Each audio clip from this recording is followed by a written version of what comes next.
Hello everyone, welcome to your channel in rational English classes. आप लोग का बहुत बहुत स्वागत है रेशनल इंग्लिश क्लासेस में। आज हम लोग पढ़ेंगे टाइम एंड टेंस के बारे में।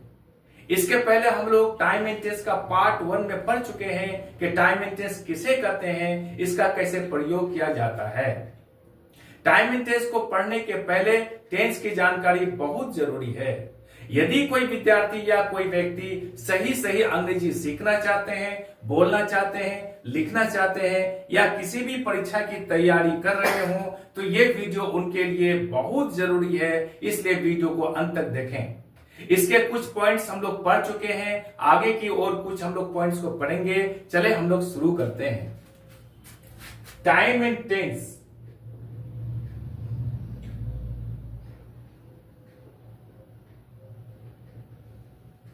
इसका पहला कंसेप्ट है, पहला नंबर है, क्या नंबर है?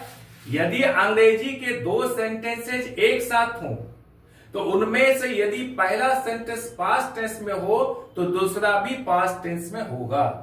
That's all. जैसे ही सेड टू मी, उसने मुझसे कहा कि, that Mohan wrote a letter, उसने कहा कि मोहन पत्र लिखा। ये पास्ट टेंस है, पहला सेंटेंस पास्ट टेंस है तो दूसरा भी पास्ट टेंस में होगा। That's all. Am I clear? अब दूसरा पॉइंट को हम लोग जरूर ध्यान दीजिए। दूसरा पॉइंट, तीसरा पॉइंट, चौथा पॉइंट, पांचवा पॉइंट बहुत महत्वपूर्ण है, इस पर विशेष ध्यान दीजिए। दूसरा पॉइंट में ये कह रहा है यदि दो सेंटेंसेज एक साथ हो और उनमें से पहला सेंटेंस पास्ट टेंस में हो और दूसरा सेंटेंस में यूनिवर्सल ट्रूथ प्रकट किया गया हो तो यूनिवर्सल ट्रूथ प्रकट करने वाले सेंटेंस को हम लोग हमेशा प्रेजेंट इंडेफिनिट टेंस में लिखेंगे, चाहे पहला सेंटेंस पास्ट टेंस में ही क्यों ना हो। जैसे the teacher said that the earth moves around the sun। इसका अर्थ होता है शिक्षक ने कहा कि पृथ्वी सूर्य के चारों ओर घूमती है। यहां पर यह पास्ट टेंस में है, लेकिन इसमें क्या कह रहा है? यूनिवर्सल ट्रूथ प्रकट किया गया है, इसलिए इसको प्रेजेंट इंडेफिनिट में लिखा गया है। या पहला नियम में क्या पढ़ते हैं हम लोग? यदि पहला सेंटेंस पास्ट टेंस में हो तो दूसरा भी पास्ट टेंस में होगा, लेकिन इसका उल्लंघन क्या दूसरा सेंटेंस में क्या है? यदि यह पास्ट टेंस में है और दूसरा सेंटेंस में यूनिवर्सल ट्रूथ प्रकट किया गया हो तो वह हमेशा प्रेजेंट इंडेफिनिट टेंस में होगा, पास्ट टेंस में नहीं होगा। Am I clear? अब हम लोग नंबर 3 में पढ़ते हैं। नंबर 3 में हम लोग क्या पढ़ेंगे?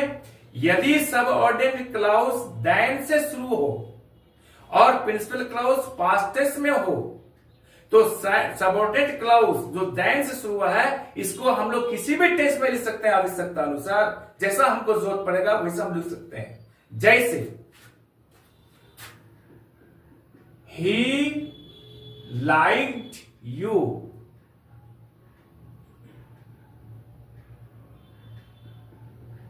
he liked you better than he likes me। या he liked you, वह तुमको पसंद करता था, यह पास्ट टेंस में है। और दूसरा सेंटेंस यहां पर क्या है? than से शुरू हुआ है, THAN। than का अर्थ होता है अपेक्षाकृत और THEN देन का अर्थ होता है तब। यहां पर THAN है, कंपेयर किया गया यहां पर। तो पहला सेंटेंस पास्ट टेंस में है, दूसरा सेंटेंस क्या है? देन से शुरू हुआ है, तो इसको हम लोग किसी भी टेंस में लिख सकते हैं आवश्यकता अनुसार। पहला नियम क्या कह रहा है कि पहला सेंटेंस पास्ट टेंस में है तो दूसरा सेंटेंस भी पास्ट टेंस में होगा, लेकिन उसका वायोलेशन क्या, उल्लंघन क्या है? यदि ये पास्ट टेंस में है, दूसरा सेंटेंस देन से शुरू हो तो ये किसी भी टेंस में लिख सकते हैं। That's all. Am I clear? अब हम लोग आगे की ओर बढ़ते हैं। नंबर 4, नंबर 4 में हम लोग पढ़ेंगे यदि सबऑर्डिनेट क्लाउज लेस्ट से शुरू हो, LEST याद रखिएगा, लेस्ट, लेस्ट से शुरू हो। लेस्ट का अर्थ होता है जिससे कि नहीं, लिस्ट, लेस्ट से अर्थ होता है जिससे कि नहीं। तो यह पॉइंट कह रहा है यदि सबऑर्डिनेट क्लाउज लेस्ट से शुरू हो तो उसके साथ हमेशा शुड का प्रयोग किया जाता है, SHOULD, हमेशा शुड का प्रयोग किया जाता है, चाहे प्रिंसिपल क्लाउज पास्ट टेंस में ही क्यों न हो। जैसे he took exercise, lest he should fall ill. यहां देखिए आप, ही टुक एक्सरसाइज, ये पास्ट टेंस में है, वो एक्सरसाइज क्या, व्यायाम किया। लेस्ट जिससे कि, जिससे कि, नहीं को छोड़ देते हम लोग, जिससे कि ही शुड फॉल इल, वो बीमार नहीं पड़े। पहला नियम में क्या पढ़े हम लोग, यदि पहला सेंटेंस पास्ट टेंस में हो तो दूसरा सेंटेंस भी पास्ट टेंस में होगा। लेकिन यहां क्या पढ़ रहे हैं, यदि पहला सेंटेंस पास्ट टेंस में हो और दूसरा सेंटेंस लेस्ट से शुरू हो तो उसके साथ सदा शुड का प्रयोग किया जाता है, चाहे ये पास्ट टेंस में ही क्यों ना हो। Am I clear? अब हम लोग आगे की ओर बढ़ते हैं। नंबर 5, नंबर 5 में हम लोग पढ़ेंगे क्या, यदि सबऑर्डिनेट क्लाउज एडवर्ब क्लाउज में हो तथा इससे किसी स्थान के बारे में मालूम हो तो वह किसी भी टेंस में हो सकता है, चाहे प्रिंसिपल क्लाउज पास्ट टेंस में ही क्यों ना हो। याद रहे, यदि सबऑर्डिनेट क्लाउज एडवर्ब क्लाउज में हो और इससे किसी स्थान के बारे में मालूम हो तो इसको हम किसी भी टेंस में लिख सकते हैं, चाहे प्रिंसिपल क्लाउज पास्ट टेंस में ही क्यों ना हो। उदाहरण के लिए, ये river flowed where there is a town now। ये रिवर फ्लोड, ये पास्ट टेंस में है। where there is a river, where there is a town now, जहां एक शहर है। तो यहां पर where क्या है, एडवर्ब प्लेस है, और ये सेंटेंस एडवर्ब क्लाउज है। तो याद रहे, यदि सबऑर्डिनेट क्लाउज एडवर्ब क्लाउज में हो, ऐसे किसी स्थान के बारे में मालूम हो तो वो किसी भी टेंस में लिख सकते हैं उसे हम, चाहे प्रिंसिपल क्लाउज पास्ट टेंस में ही क्यों न हो।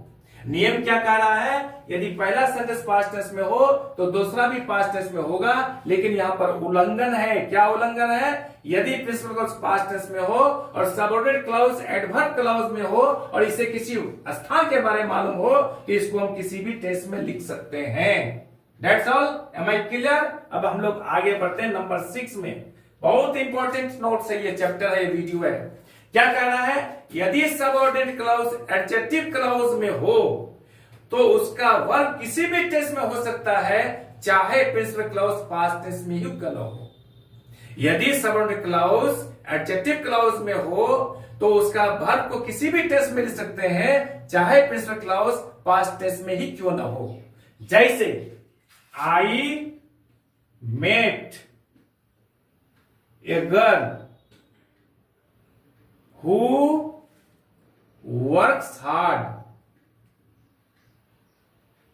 देखिए यहां पर आई मेट ए गर्ल, मैं एक लड़की से मिला। ये आई मेट पास्ट टेंस और मीट का वर्ब टू है। ये met, I met a girl, मैंने एक लड़की से मिला। हु वर्क्स हार्ड, जो कठिन परिश्रम करती है। हु वर्क्स हार्ड, ये एडजेक्टिव क्लाउज है। तो नियम कह रहा है क्या, यदि सबऑर्डिनेट क्लाउज एडजेक्टिव क्लाउज में हो और प्रिंसिपल क्लाउज पास्ट टेंस में हो तो इसको हम किसी भी टेंस में लिख सकते हैं आवश्यकता अनुसार। और नियम क्या कह रहा है यहां पर, यदि पहला सेंटेंस पास्ट टेंस में हो तो दूसरा भी पास्ट टेंस में होगा। लेकिन इसका उल्लंघन किया गया है कि यदि सब प्रिंसिपल क्लाउज पास्ट टेंस में हो और सबऑर्डिनेट क्लाउज एडजेक्टिव क्लाउज में हो तो इसको हम किसी भी टेंस में लिख सकते हैं। That's all. Am I clear? I hope आज हम लोग यही करते हैं। आई होप कि वीडियो आपको अच्छी लगी होगी। आप चैनल को लाइक और सब्सक्राइब कर दें और बगल वाले बेल आइकन को दबा दें, जिससे कि हर आने वाला वीडियोस का नोटिफिकेशन आपको मिलता रहे। आप लोग खुश रहें, पढ़ते रहें, आगे बढ़ते रहें।